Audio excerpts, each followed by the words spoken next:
Press the bell icon on YouTube app and never miss another update.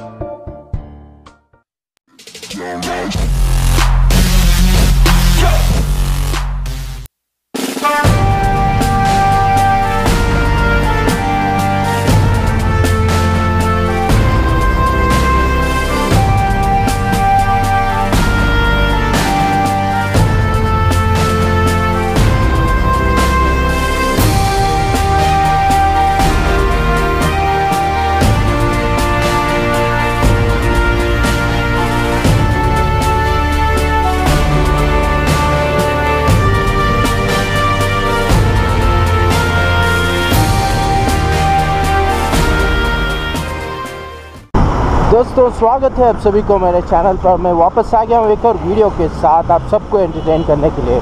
दोस्तों आज मैं जा रहा हूँ दांडीगानाहल्ली डैम। यहाँ पर मैं ऑलरेडी जा चुका हूँ।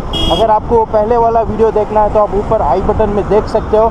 लेकिन मैं अभी जा रहा हूँ एसटी मॉल के पास, क्योंकि मेरे दोस्त वहाँ पर वेट कर रहे हैं। शोएब आने वाला था, कैंसिल कर दिया, बाकी सब लोग कैंसिल कर दिया, सिर्फ मैं और व्रूम राइडर ही जा रहे हैं। तो अभी चलिए वहाँ पर चलते हैं और व्रूम राइडर से मिलते हैं। उनके साथ हम लोग निकलेंगे दांडीगानाहल्ली डैम। तो दोस्तों आज राइड पे सिर्फ दो ही लोग, मैं और व्रूम राइडर, बाकी सब लोग हाथ दिखा दिए। तो कुछ नहीं होता है कभी कभी, क्योंकि सभी के पर्सनल रीजंस होते हैं, तो इस वजह से कोई आया नहीं। तो बाइकर्स को कोई नहीं रोक सकता दोस्तों, कोई वजह नहीं रोक सकती। तो इसलिए मैं और व्रूम राइडर जा रहे हैं, सिर्फ दो ही लोग जा रहे हैं। हम लोग जाएंगे, मज़े करेंगे। कैसे कैसे हम लोग मज़े करेंगे आप ये वीडियो में देखिए। तो चलिए शुरू करते हैं आज का ride to Dandiganahalli dam with Vroom rider.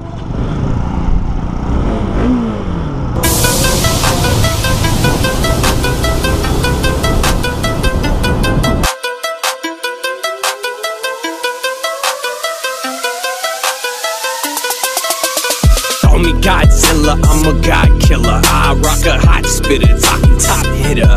Feel my tongue slither, I'm a twat wizard, never called quitter. I am not a tiller, all in your villa over with a little will. I'm a pacifist, basilisk. तो यहाँ इस hotel पे हमने breakfast किया। तो अभी time है 7:50। तो यहाँ से शायद और एक 20 किलोमीटर्स है। हाफ एन आवर या 45 मिनट्स में वहाँ पर पहुँच जाएंगे। फिर वहाँ जाके शूट को कंटिन्यू करेंगे। तो चलिए निकलते हैं।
तो दोस्तों ये रहा वो स्पॉट जहाँ पर मेरी गाड़ी ख़राब हुई थी।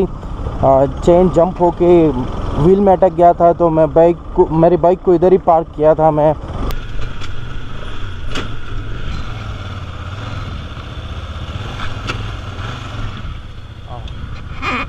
You can see here it got jammed in my wheel and somehow we removed it. You can see how loose it is. फिर मेरे साथ जो दोस्त आए उन्होंने हेल्प की मेरे को उस चेन को वहाँ से निकालने की। उसके बाद हम लोग राइड शुरू किए। तो ये बिल्कुल वही स्पॉट है, मुझे याद है आज भी। यहाँ पर मेरी बाइक ख़राब हुई थी क्योंकि आगे पानी था, तो इसलिए मुझे याद है वो स्पॉट। जब भी कोई दोस्त हमारे साथ राइड करते हैं बहुत ज़रूरी है कि आप किसी के साथ राइड करो, क्योंकि कुछ ना कुछ मदद मिल जाती है। अकेले राइड कर रहे हो तो यहाँ पर देखिए पूरा विलेज एरिया है, आपको एक मैकेनिक नहीं मिलेगा, एक पंक्चर शॉप नहीं है यहाँ पर। तो बहुत मुश्किल हो जाता है दोस्तों। अगर आप कहीं पर भी राइड पे जा रहे हो तो पूरी तैयारी करते हुए जाइए, क्योंकि वो मेरा दूसरा राइड था ह्योसंग पे, तो मुझे उतना आइडिया नहीं था उसके बारे में कि क्या लेके जाना है क्या नहीं लेके जाना है। तो अभी मुझे पता है कि राइड पे जा रहे हैं तो टूल्स तो एटलीस्ट होने चाहिए, ताकि कुछ ना कुछ करके उसको निकाल सकते हैं, रेडी कर सकते हैं। अगर कुछ लूज़ हो गया तो टाइट कर सकते हैं। तो इतना तो आइडिया आपको मिल जाएगा, इसलिए राइड करना चाहिए, क्योंकि हर राइड आपको एक नया एक्सपीरियंस देगा। तो इस वजह से राइड ज़रूरी होते हैं। और अगर आप राइड पे जाएंगे तो आपको पता चल जाएगा कि आपको क्या क्या लेके जाना है आपके साथ।